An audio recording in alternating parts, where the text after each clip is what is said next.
Welcome to the Nutrition Hero Podcast with Dr. Brad Watts, making heroes in functional medicine and clinical nutrition. Now, here's Dr. Watts. All right, Nutrition Hero family, this is Dr. Brad Watts, and I have a very special guest for you today. Somebody that I'm excited for you to meet, and somebody that I'm excited for you to feel and hear their passion. And I say feel their passion because you're about to have an experience that I know that I appreciate. And so I want to thank Dr. Ruben Valdes for coming on with us here today. Thank you, And bud. Thank you. yeah, so welcome, Dr. Valdes. And I just got to ask before we start, how hot is it right now in South Florida? Oh my God. Uh, I'm indoors right now and I'm sweating. The AC's cranking, so All right, that so should you're give you a sense of how hot it is right now. okay. It's So you're good. I probably appreciate that. 90, 90 something plus. Oh goodness. I just had to ask because I'm sitting up here in Minnesota and it's 75 and sunny, so Oh, thank you for sharing that. yeah. Well, I'll get back at you during the winter. Okay, I'll I ask you got how you're doing. That's fair. That's fair. So, well, Dr. Ruben is a functional medicine provider, a doctor of chiropractic in Miami, Florida. And Doc, how long have you been participating in the functional medicine game? Coming up on 4 years now, and really in the nutritional approach. Now it's been close to 8 years.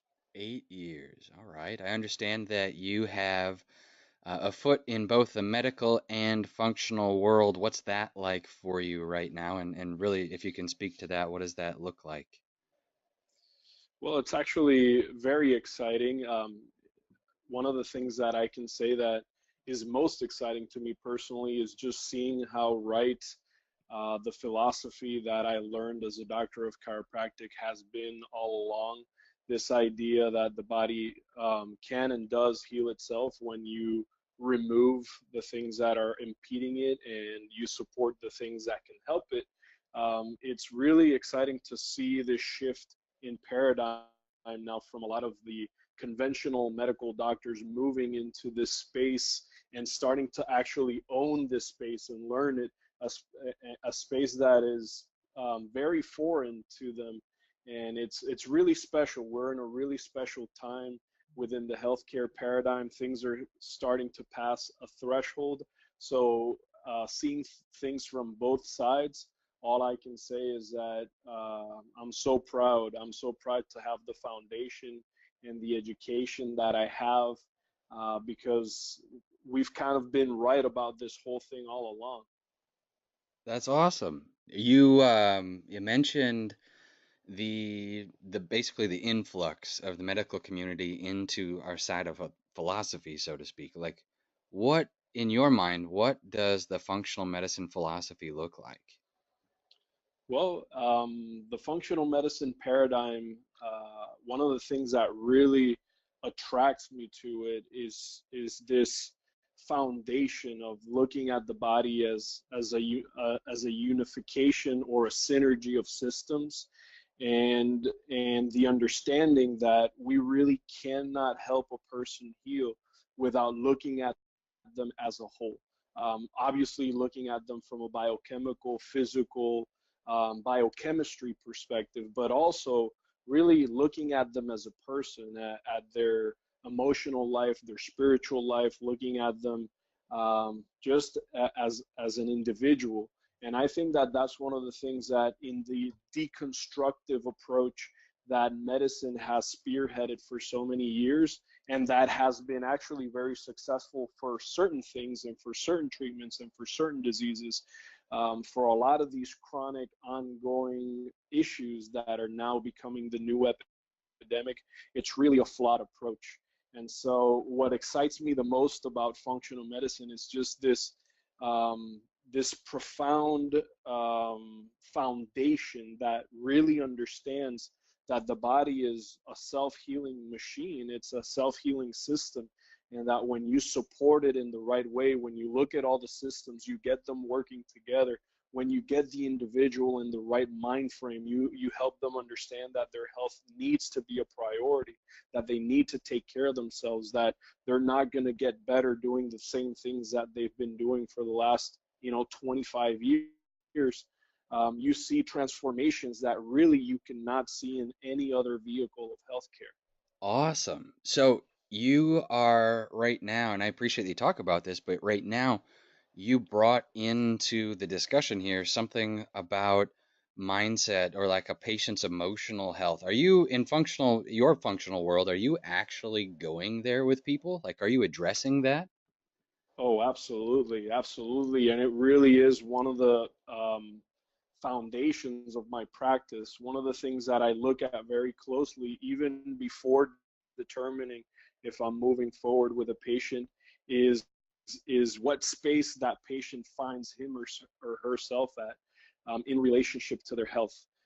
I've learned that for almost everybody has an intention of being healthier, but really very few people actually have a decision and a commitment to actually do something about their health and actually work hard at becoming a healthier version of themselves. And so one of the things that I look at very closely in a potential patient, in an individual, is what their relationship with their health is. And you'd be surprised how many things, how many life experiences, how many ideas and beliefs are actually tied into that relationship. And for some people, health might be this fly by night thought, this afterthought, Right. after they've focused on earning money and after they focused on, getting a Yeah. home or buying a Mercedes. And they only remember how important it actually is to everything and anything that they are and who they are once they actually start losing it and once they start breaking down. Right. Man. So is there, you said looking at taking on a patient, is there a process that you go through? Like, would you be willing to tell somebody, no, I can't help you because of their mindset or their emotional status? Yes, and I frequently do. And Okay. sometimes, many times, that's something that's not well received. Mm-hmm. Um, Sometimes, I mean, they tend to agree with me too, but absolutely, Oh, um, yeah. One of the things that I believe is key, and I'll just give you an example. If I ask somebody to evaluate themselves and evaluate their motivation and their commitment to their own health, and they were to rate this commitment on a scale from 0 to 10, and this patient, for one reason or another, whatever hesitation or insecurity they might be having about their ability to make this a priority, if they tell me that their motivation is anything less than a 10, I simply don't take that case. And sometimes they're dumbfounded. They're like, how can a doctor right, who's supposed to be providing care and helping me in my moment of need deny me the possibility of care? And then I just kind of invert that situation back at them and I tell them, look, let's say that you were determining if I was going to be your doctor right, and you asked me exactly the same question. Doc, how motivated, how determined, how passionate are you right, about helping me resolve this health problem? How are you all in? And I would tell that patient, well, I don't know, I'm like a right, 7. It's like that would be one of the most disrespectful things that right, I believe totally. that I could do towards a patient. Now, Wow. um, if you want me to be all in for your health, if you want me to be a catalyst of change in your life, in your health, if you want me to help direct the boat and hold your hand and fight through all the issues with you so you can make it safely on the other side and actually hit your health goals, I want to be sure that you're all in too, because Right. that's really the only way that that therapeutic relationship can be healthy and it can be fruitful. So Wow. absolutely, our emotional relationship to our own health is absolutely essential to a successful health intervention. I Wow. would argue, really, in any field.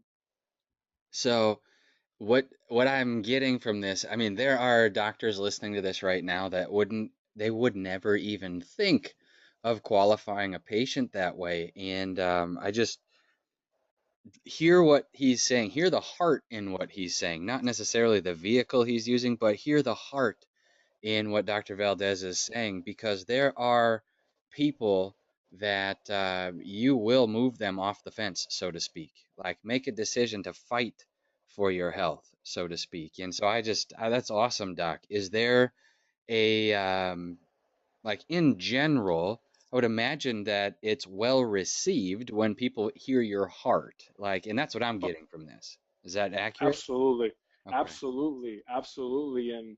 And one of the things that people tend to really thank me for, utilizing that vehicle, utilizing that approach, is the fact that we very rarely in our busy day-to-day lives get to actually face our reality.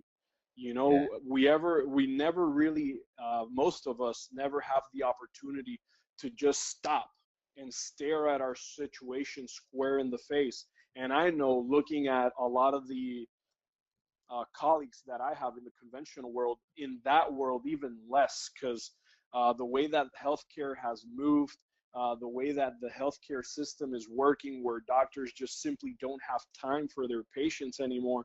It's a 5, 10 minute visit. Here's your script. You're out the door. See you in Sure. 3 months. There's really no opportunity to ever actually stop and understand what these chronic health issues are actually doing to you, to your loved ones, to the people that surround you, to the quality of your life, to your Right. performance, to your ability to produce, to just everything. It's everything. And so sometimes being faced and placed squarely in front of that reality, even if it's just for a couple of minutes, it has such a powerful awakening effect in a lot of these individuals. And all of a sudden, that drive, that motivation, that determination that had been lacking for so long, to actually take the bull by the horns and to take charge of their health and to actually just start moving in the right direction for the first time in a long time, Yeah. finally is there. Wow. So right now, do you feel like your qualification process, I guess if you could say that, do you feel like it is something that is protecting your clinical results, like meaning your track record, so to speak? I would imagine if you're qualifying people, they're either in or they're out when they're talking with you. They're going to get results if they stick with you. Am I right? Absolutely, and I think that you would definitely agree, Brad, with the idea that great patients are not born, they're made. And one of the things that has become very evident to me is that the outcome, the degree of success that a patient is going to experience is directly proportional to the degree of commitment and determination and willingness to put effort into their own care, into their own treatment. And so for me, it, almost for their own benefit, it's very important that they show me where their motivation, their Yeah. determination, and more than anything, their reason for fighting. Why are you living? Why is it that you need your health? What are the reasons that finally you now understand that this is a priority for you?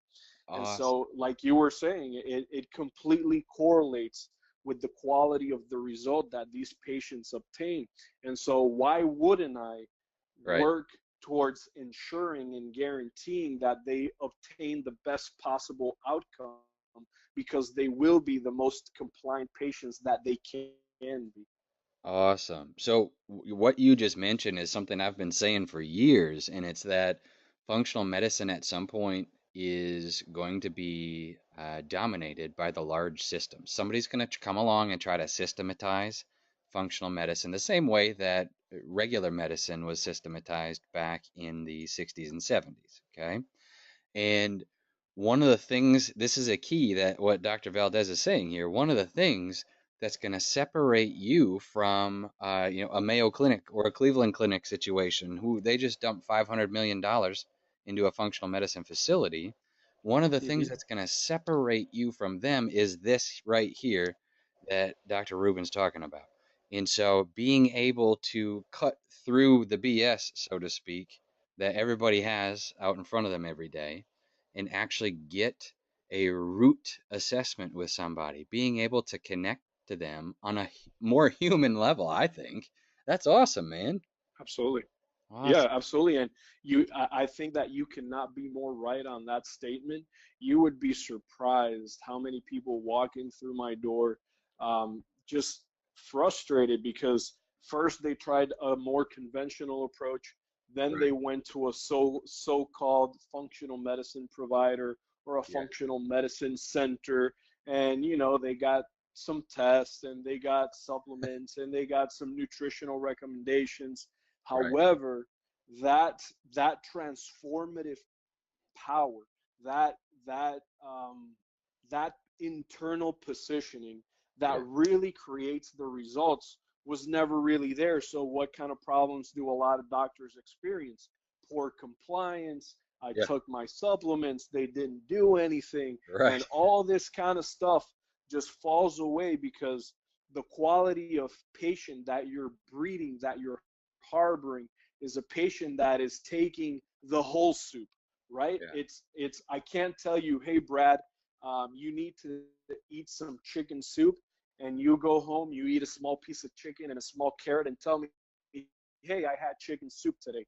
For Right. you to have chicken soup, you need stock, you need celery, you need your carrots, your chicken, you need the Right. entire shebang that makes up the chicken soup. And so one of the things that guarantees that the patient puts all these pieces together and that they have a successful process is is creating a process for them that will actually drive a high level of compliance, a high level of discipline, and a high level of determination and of effort to be able to do all the things that are required and put put in place all the changes that are necessary.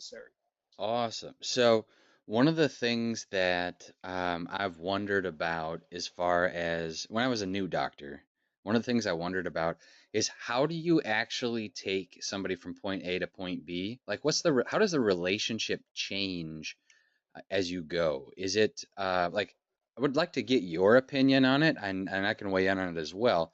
But how does the relationship change along a treatment plan? The treatment plan changes, everybody knows that, but how does your relationship with the patient change? Well, that's actually a fantastic question.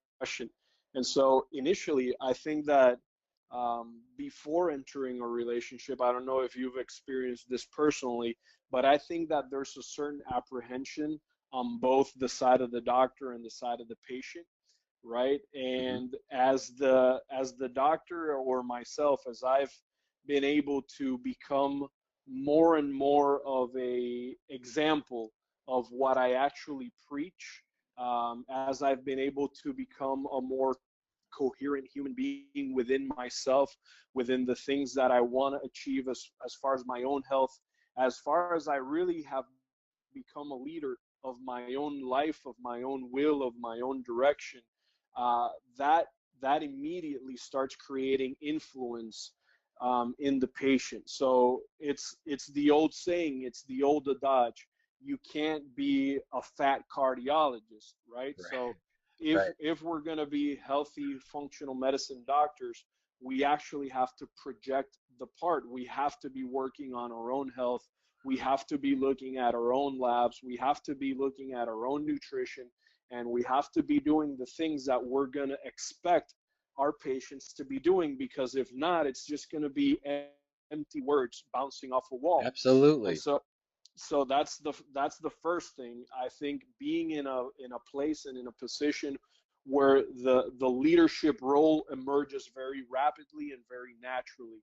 From there, I think that as the relationship progresses and we go into deeper water, most patients that are highly compliant patients, the relationship will actually become a relationship that's very pleasant, very amicable, with very open communication, with almost like a deep sense of gratitude that is reflected back from the patient to me as their doctor.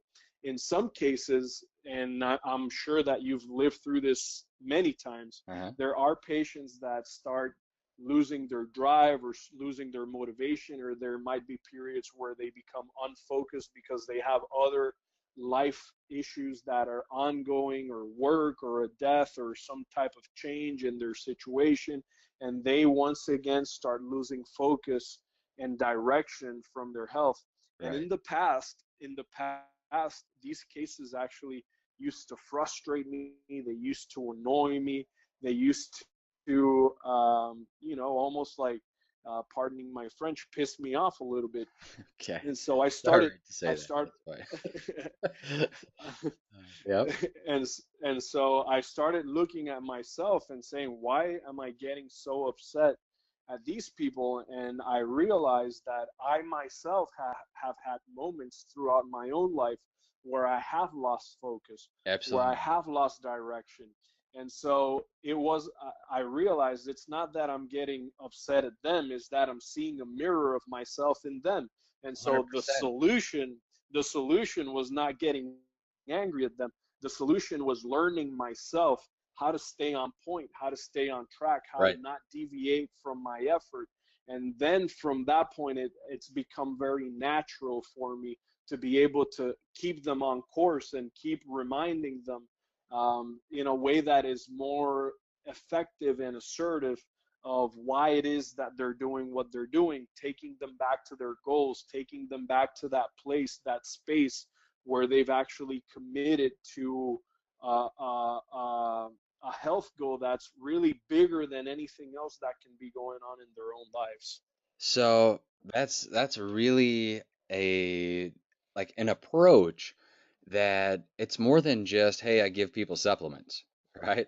Like what you're hearing here from Dr. Valdez is an approach that is totally encompassing all aspects of their patient's life. And one of the things that he said that I feel like not a lot of people understand, especially in the functional medicine world, is that your patients, I'm changing your language here a little bit, but your patients are a reflection of who you are and what your life looks like. And I know that's kind of an esoteric concept for people to grasp onto sometimes, but it's kind of like a garden, right? If you have an angry gardener, are the plants ever going to do what they're supposed to do? Are they ever going to be healthy? No, right? So same No, thing if you not have a likely. functional medicine provider that is like there's something disturbing the homeostasis, so to speak. There's something that's not valid or not something that's not like productive. There's an area of their life that's not productive. It's going to show up in their patient base. Like that's just my opinion, that's my experience, but you're also corroborating that. Absolutely. All right. I would correlate that 100%. And even to take that a step deeper and further, I want to say that there's been times where there's been things in my own life that have been off, and I go to practice and I start seeing some of those same things be off in my patient Right. base. So it's absolutely, and if we look at any leadership situation, if we look at any leadership role, that makes total sense. If you look at companies and Fortune 500 companies and CEOs, you will learn time and time again that, um, the degree of influence that that leader has on their following, on their patients, on their culture, whatever it might be. Uh, it's very interesting how, uh, the culture around that person is actually going to take on characteristics from whoever's leading that industry. So absolutely, I Yeah. would have to agree with that 100%. So one of the other things that you brought up is it's interesting. You said run labs on yourself. So how often do you run labs on yourself? And I just kind of preface this because if you've never heard of Dr. Ruben Valdez before, if you don't know him in the Miami area, that type of thing, he's a great doctor, right? And great doctor, but even better person and somebody that I enjoy spending time with. And so whenever I get the opportunity to do so, he's a busy dude. But when you look at actually running labs on yourself. Are you your own doctor, or do you have somebody that looks after you? What is that like for you? Just a personal question. No, that's fantastic. So I'm running labs on myself, depending on how I'm doing every 3 to 6 months. Hmm. And I'd like to think that I'm my best doctor, but I'm not necessarily my best doctor. All So right. in my practice, I have another treating doctor. He's now the director of clinical services, Dr. Lopez, Uh-huh. and I always have him also look at my own stuff because I think that as humans, we all have a certain ability to kind of BS ourselves, Absolutely. and I think we all need that accountability. We all need that second set of eyes. And so sometimes I'll give it to him. Sometimes I'll give it to another colleague, Hmm. just to make sure that what I'm seeing is what they're seeing. So, are you a guy who schedules his day out, schedules his week out, and then schedules his month out, or are you kind of a take it as it comes person? Not sure what you mean by that Well, just like question. your daily habits. Do you plan office hours and that type of stuff, or do you show up at Yeah. the office at 8 a.m. and whatever happens, happens? Oh no, absolutely not. I wake up every morning around 5:30. I meditate, I pray, I journal, I take a cold shower, I do like squats and push-ups and everything that I can to get myself in a prime state Yep. for that day, as Tony Robbins would say. I also then try to have some tea and have breakfast, take my supplements, do things right, get myself in that space early on in the morning. And from there, I'll arrive in the office 30 minutes early. And I do with my staff a morning huddle every single day. And in that huddle, we'll address a lot of things, but one thing that is a constant every single day is purpose. Why are we here? What are we here to do? Why do we do it? I mean, these patients that come to us, that come to our practice, and I'm sure that this resounds with you. A lot of these patients are in our office because they've been everywhere else. Right. They've been seen by every doctor, by their fairy godmother, by the best of the Right. best, and somehow they're showing up at our door. And so we know in our office it's 100% clear that we are there because we are their resource. We are the people that can actually get them well finally, Right. finally. And so staying on purpose for us is absolutely key. We also, do some administrative stuff, Hmm. talk about how we can improve. We try to keep it very dynamic. We get feedback from every single person in the staff. What can we do better? We keep stats on each person. And then also, we actually use business books every single morning. So there's certain books that have like a tip per day to Sure. make your to make your business better, or will whatever. We just use books. Sometimes in the morning huddle there's nothing to talk about, so Right. instead of talking crap and drinking tea, let's actually learn something, and Sure. let's make ourselves better, and let's advance forward. So absolutely, I do schedule my day out, my week out, my month out. I typically, as far as scheduling, will go about 30 to 45 days out. I feel that that's kind of a comfort zone for me. Cool. I keep time 3 times a week to train really hard. I still train in mixed martial arts, and I do Muay Thai and Brazilian Jiu Jitsu. And that space to me is sacred. Don't call me. Don't Right. bother me. Don't text me. I'm training.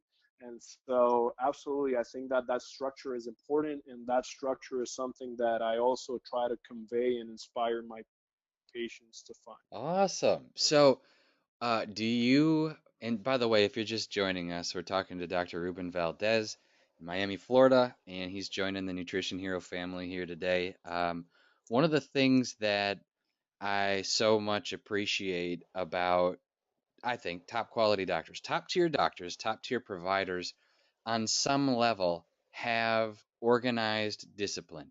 And I get to talk to doctors all over the country, and the ones that I feel like are in the top tier are people that are like, I can say, "What are you doing at 7 o'clock on Thursday?" They know. They're not like, well, I don't know, hanging out, waiting to go to work. They know what they're doing because they're planning it ahead of time. And there's some value there. So I appreciate you, opening up your personal life a little bit there. That's awesome. Yeah, absolutely.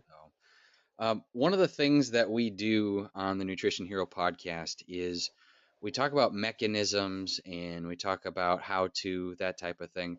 Right now, is there a hole in modern medicine that you can see?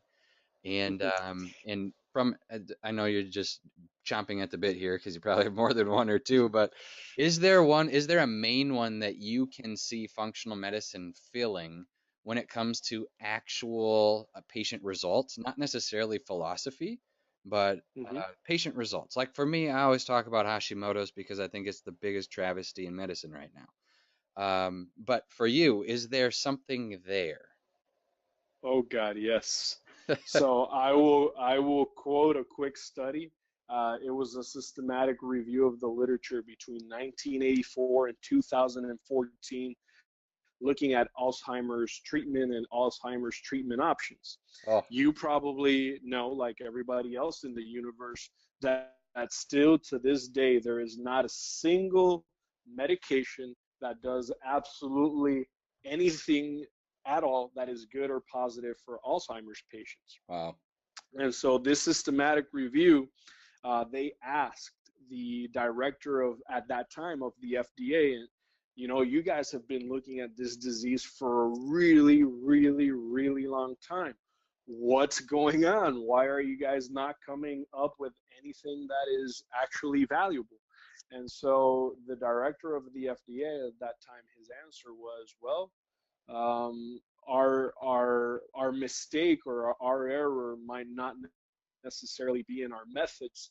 It might possibly be in our ignorance, was his answer. So, Oh, geez. with, so for me, that answer is actually completely wrong, Right. because what we now know is that the error is both in method and also in ignorance.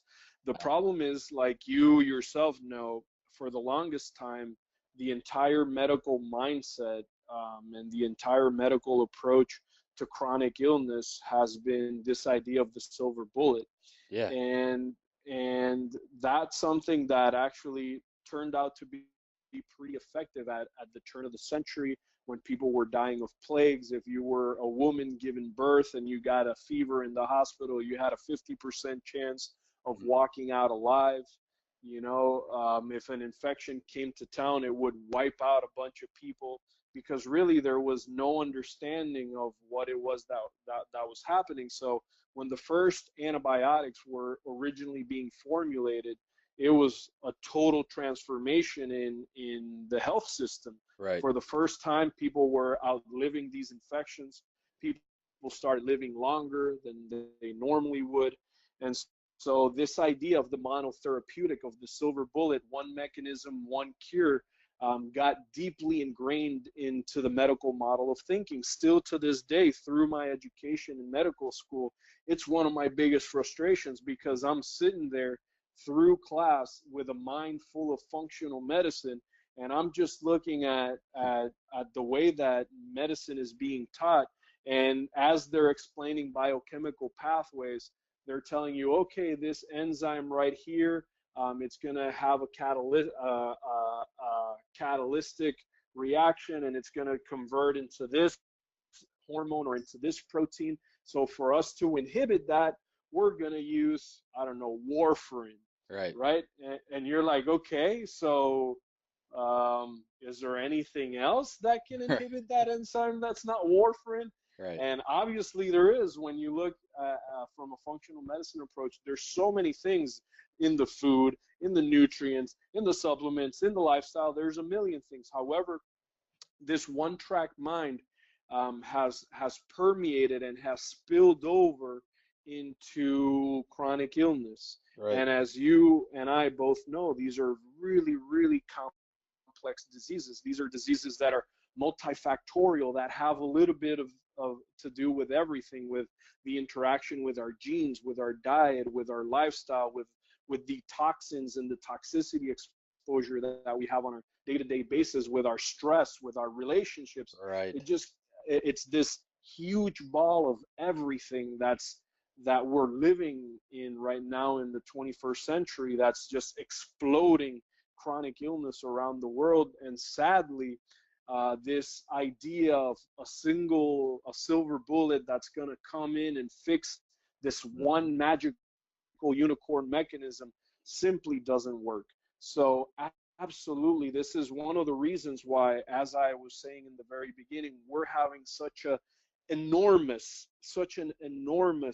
it's ridiculous. Every conference that I now go to, it's more and more and more medical doctors moving into the functional medicine paradigm because they themselves report feeling completely inadequate in Yeah. dealing with a lot of these chronic illnesses, because they can tell that through that monotherapeutic approach, their patients never get better. Most of them tend to keep getting worse and worse and worse.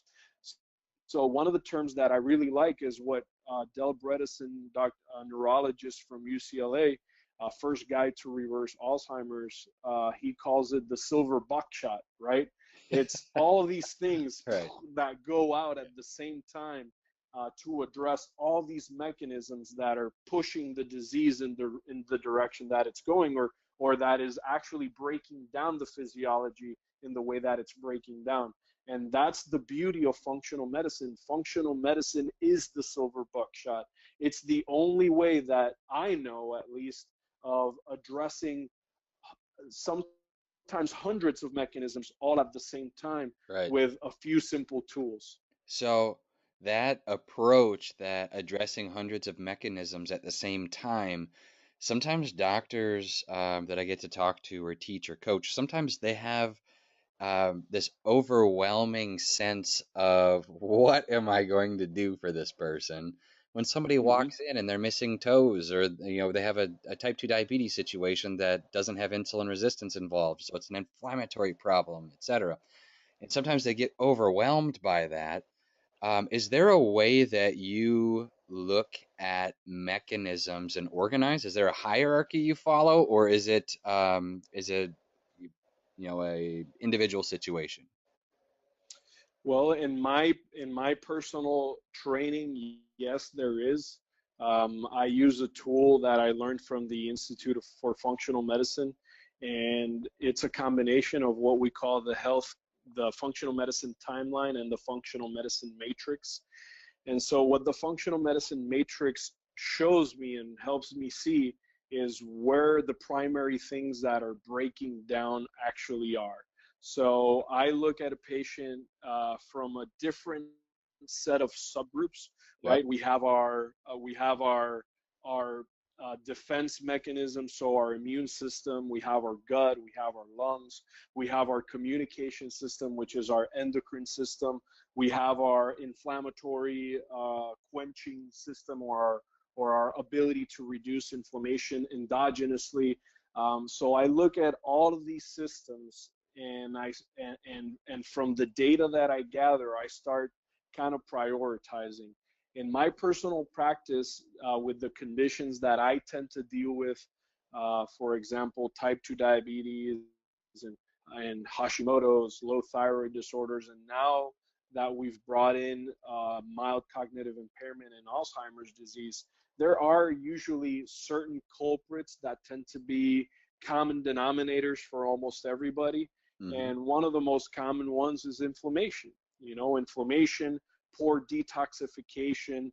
Usually, almost everybody needs some help in cleaning up their diet. Right. So there's certain things that can be done generally to start getting somebody well in almost every single case. But then the specifics, that's where I would argue that a lot of the functional medicine expertise and a lot of the functional medicine individualization or customization of care actually comes in. So, do you feel, well, let me ask you this. What do you think's the next horizon for functional medicine? Do you think that there's a bigger stage than where we are right now? Oh yeah, for sure. Absolutely. Absolutely. I do think so. And really it entails so many things. I think that one of the big influences that we'll be able to acquire as functional medicine practitioners is going to be behavioral, behavioral training and behavioral modification training. Yep. I think that as we inject a lot of this information into our society, into the United States, we're going to be driving change in the way that our food is prepared, in the way that our soils are taken care of, Yes, in the that's way that awesome. Yeah. yeah, in the way that our food actually reaches our tables, in the laws that protect the population from all the crap and all the toxicity that's out there. I also think that on the medical side, there's actually some promise, and I think that one of the treasures that they're holding really close to the chest is stem cells. I Hmm. think that stem cells in combination with functional medicine is incredible. It's going to be probably curative for a lot of these chronic conditions. Think about the work that you and I do as far as type 2 diabetics, patients with insulin resistance, patients that are having, non-healing ulcers and necrosis. Put in the healing power of functional medicine and then provide some stem cells for these patients. They're going to be able to come back from complications that for the longest time we've thought was impossible to ever Yeah. come back from. We know that the next frontier for Alzheimer's is not only reversing the clinical presentation. Sadly, a lot of the patients that have Alzheimer's that are treated in a functional medicine paradigm, if they stop doing the things that they're Right. doing that are getting them better, then they slowly start declining again. Right. So we believe that with the adage of stem cells and stem cell research into Alzheimer's treatment, the combination of both tools can very possibly be curative for that disease also. And so I see Phenomenal. that as a future piece. And another thing that I've really been thinking long and hard about is that the United States is one of the only places in the world where food and drugs are administered and regulated by the same organization. And I don't know about you, Brad, but to me that sounds like a huge conflict of interest. Absolutely. If you go to many European countries, food gets regulated by one organization, drugs get regulated by another organization. And Right. so we know here in America that the food is one of the biggest things that's driving disease and chronic disease epidemic.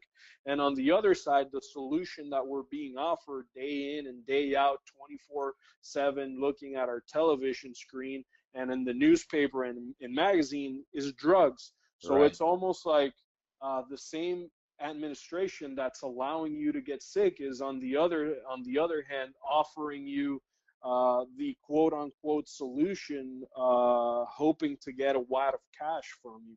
And Well, so to me, that feels very unethical. so there's a saying I heard a little while back. I can't remember what doctor told me this, but he said, there's a cure for wellness, right? And he was referencing food, and so that's really what we're seeing right now. And what to me, what gets me is the generation, not my mom and dad's generation necessarily, but the one just above them. So people that are, in their late 60s, 70s, that type of thing, and older, they don't have the same style of education that we do right now, doctor. Like, they look at food and they still think it's the same bread they were eating back in 1965. Like, they think it's made the same. And so I feel like Correct. that has something, this is just my opinion, but I feel like it's something that's been done on purpose. And you have the advent of all of these new diseases that are like just pandemic when you look at the size of them. And so I Mm-hmm. I agree with you there 100%. Yeah, yeah, absolutely, without a doubt. And so going back to your question, other things that I see are on the horizon, and I know that there's companies, I know biogenetics being one of them, that are really on the front line of developing better delivery systems, better potency, better quality supplementation to make sure that the clinical outcomes that patients obtain from a functional medicine approach are better every single time. Right. I know that we're learning that we can now deliver nutrients into the cell in ways that are really exciting and very different than just, absorbing it through the gut and Right. having it go through the hepatic portal system and having your liver change it into something that sometimes becomes unrecognizable for your body.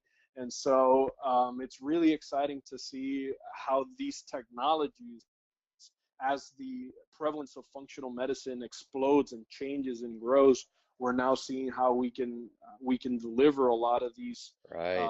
therapies in new and exciting ways. So What I yeah, I think we're kind of on the spearhead of yes. of a revolution, really. I think you're right, and I don't think you're too far off when you say a revolution. And that's something that specifically, it's one of the reasons why I began putting together this type of a podcast. Is I want people to have a family, a functional medicine family. And you know a little bit about my story, doctor. Back in the day when I started, and the functional medicine family situation wasn't necessarily there. There wasn't a lot of people standing up for each other in the functional medicine arena, and I want to change that. I want doctors that are practicing. They might be in a solo practice, kind of like you with a two-man practice. I want doctors to be able to have something to tap into that's bigger than just their little world. Do you know what I'm saying? Absolutely. Absolutely. I couldn't agree with you more. And I think that we actually had a conversation about this a long time ago, because I have a recollection that this is a topic that we've talked about before. And absolutely, absolutely, those are such powerful words. So many times I had felt in my own practice like I was just isolated and Right. disconnected and just like David fighting against Right. Goliath. Right.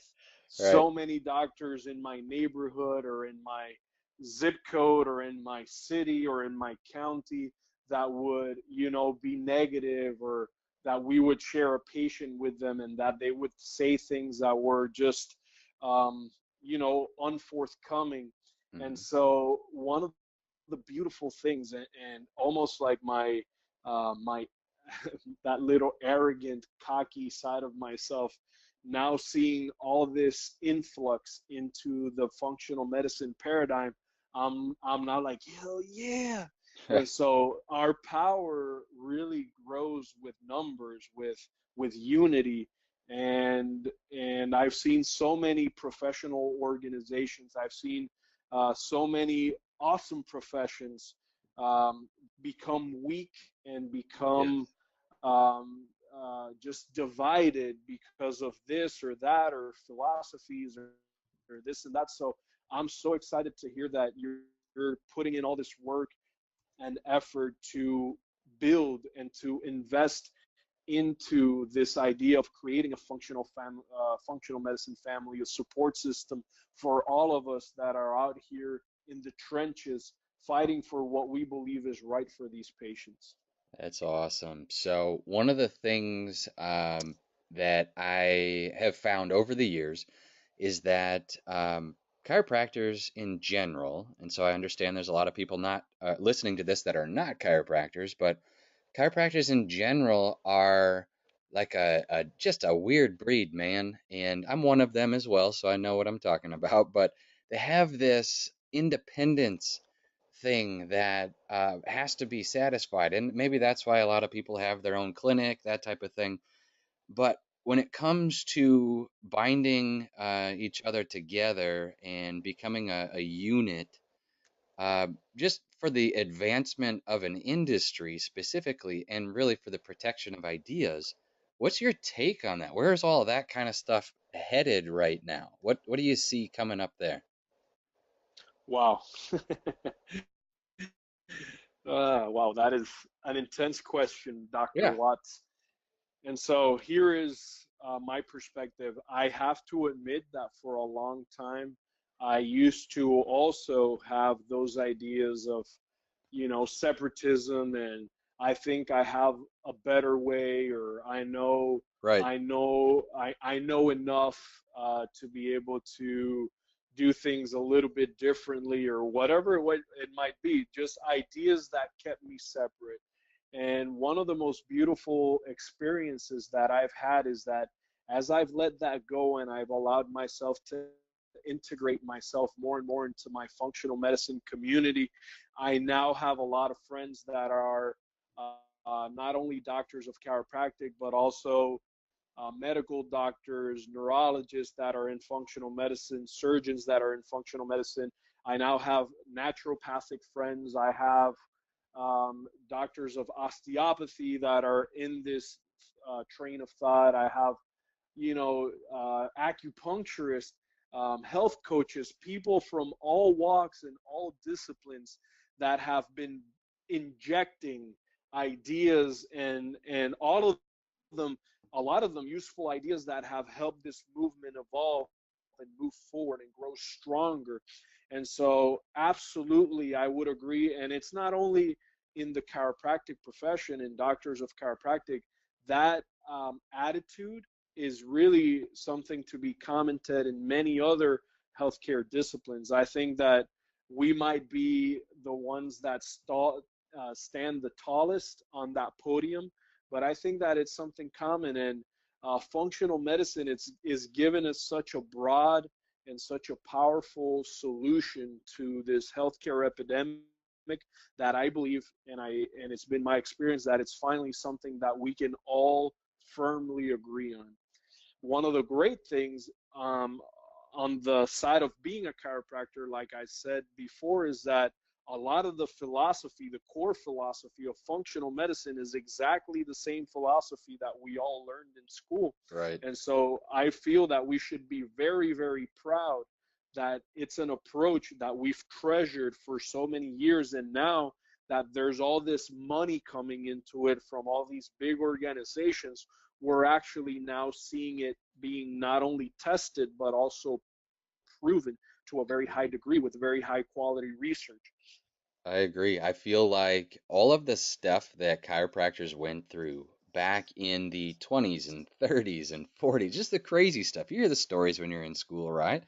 And Right? all of the stuff that they went through for their philosophy, I feel like there's a vindication for them in where the industry is headed in itself. Just the mass acceptance of functional medicine. And I think it's awesome. I feel like it's something that, like you said, should be celebrated as chiropractors that, hey, these ideas are finally coming into the forefront. Like people are actually going, oh, that makes sense. If you're tapping Yeah, your head with a hammer and you get a headache, don't take an Advil, stop hitting your head with the hammer, right? And right, like right. that's Simple. yeah, exactly. And it's starting to take hold. And I mean, I'm always hesitant to say common sense is starting to make a comeback, but in this instance, I really feel like it is. I would agree. I would agree. And an experience that I had recently in the last conference I went to in LA. So I heard something that just made me sad, man. And it's one of the doctors that directs the clinic in the school I graduated from in Palmer, Iowa. And he's a fully certified IFM practitioner. Guy's brilliant. I sat down with him, shared some of my cases with him. We had a great time. We talked a lot. And one of the things that he told me, he's been trying to bring in the whole meat and potatoes of functional medicine into Palmer College, and he's gotten resistance, Right. from the bureaucracy at the top that just doesn't finally understand and see how in line and how perfectly in tune this is with what everything that we've actually learned. And that really broke my heart. And sadly, looking at other schools, it's not something that's still widely taught in any school, really medical or naturopathic to a certain degree, but not to the whole extent, right? Or chiropractic. So it's something that I would really like to see change and happen in my lifetime. Uh, that kids coming out of school are prepared to face the challenges in the 21st century healthcare epidemic with the tools that they're actually that are going to make them highly successful in treating these patients and actually getting them well. So they can walk out into a healthcare system, into a healthcare market where they're not only properly equipped, but where they're actually outstanding doctors Right. compared to everything else that's out there. So, one of the things that I like to do on this podcast is ask somebody that I'm interviewing, what is there a case that you can remember? I'm going to ask you to like clang your spurs together here, okay? Is there a case that you can remember that is something like you go, I'm always going to remember that person. Oh my goodness, I'm so happy I was able to help them. Yeah, absolutely. I can think of a lot of those. Let's see. Um, Put me on the spot That's all right. here. I'll tell you about mine here. I haven't shared this one with people yet. I'll tell you about this one and you think for a couple of seconds. But there's a lady that I met that, and I was a brand new grad, by the way. So this is year one, and this lady shows up in the clinic, and this is her problem, doctor. She says, I'm throwing up bucketfuls of green fluid every day and I had to quit my job. I had to move out of my house. I can't afford to live there anymore, and I need you to fix me. And I'm like, oh gosh, I didn't learn that. What, C3 adjustment? I don't know. I didn't learn this one in school, right? So one of the Right? things that was really instilled in me by the doctors that I was able to learn under is when you don't know, don't give up. Go find out. Go look. Don't go to bed until you figure it out. And so I'll never forget this because what it ended up being is this lady was creating a very large amount of gastric acid. And so she was creating this gastrin overflow. There was no shutoff mechanism for her. And it was something that really taught me to nerd out over the mechanisms with people when you can't figure something out. And Mm, her body was not creating hydrochloric acid. Her parietal cells were destroyed. They were not creating hydrochloric acid, and so gastrin wasn't shutting off. It would fill up her belly every day, and she would have to go and vomit it out, and wait until it happened again. This was happening like 3 or 4 times a day, and wow. I was so happy for this lady. It shut off like the light switch shut off when we started approaching the mechanism appropriately, and she was able to get a job and she was able to like start to take care of herself again. She was in her 30s. Like she's not an old lady. And so it was interesting to see somebody get their life back because of functional medicine because some doctor before I got there was willing to sort it out and write the mechanism down and then put it in a functional medicine text. It was awesome. So that's one I'll never forget. That's fantastic, man. That's a great case. I remember one of the ladies that came into me with a raging, uncontrollable diabetes. You know, one of these patients, you've probably seen them. They're on insulin, fast-acting insulin. They're on slow-acting insulin. They're on metformin. They're on like Bydureon, Right. everything and anything that they can be put on to try and bring their blood sugar down. And so one of the things that was very particular and was very interesting about her case was that no matter what she did, her blood sugar would never budge. She had been chronically anemic Hmm. for at least 6, 8 years, and she would have these massive, massive menstrual cycles that would just deplete her entire ferritin. Her hemoglobin would sometimes be at 1 or 2. She even had to have, I think she had 2 transfusions in the past. Oh my So goodness. the problem had all these layers to it. Obviously, she had the autoimmune antibodies from the get-go. So every time she put insulin in her body, it would drive an autoimmune response. Inflammation would shoot through the roof. And so as we started peeling back, the key to the whole thing turned out to be her hormones, her female hormones. And listen to this. We really were never able to get her blood sugar better until we actually got her hemoglobin better. And to get her hemoglobin better, we actually had to stop her from bleeding out every time she had a menstrual cycle.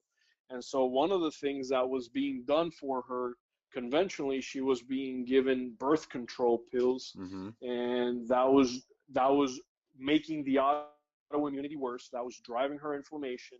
Having more estrogen in her body was seemed like it was making her even more insulin resistant. So one of the things that we started doing was just supporting her adrenals. We started giving her foods that were a little bit more estrogenic to help her come off of some of the hormone replacement therapy that she was on. And little by little, the moment that we were actually able to regulate and normalize her hormonal cycle, her bleeding stopped completely, her hemoglobin was able to jump back up into a normal range, and long and behold, her blood sugar started getting more and more normal. Uh, And so she was able to come off of slow acting insulin, fast acting insulin. And out of the 6 medications that she was on when she got to our door, the moment she walked out of our door, she was only on 2 medications. And wow. so for me, I know that if that lady would have never crossed my door, I'm pretty certain that probably either no one to very few people in the continental United States would have actually been able to figure that whole thing out. And so um, I can think of so many cases where I've had that feeling that you were describing of like, Yeah. oh my God, only by the grace of God did this person Right. walk in through my door, you know? Right. Absolutely. So, Doctor, I think that's a really great place to end our conversation today. What better way to end than on a nutrition hero story? So thank you for that.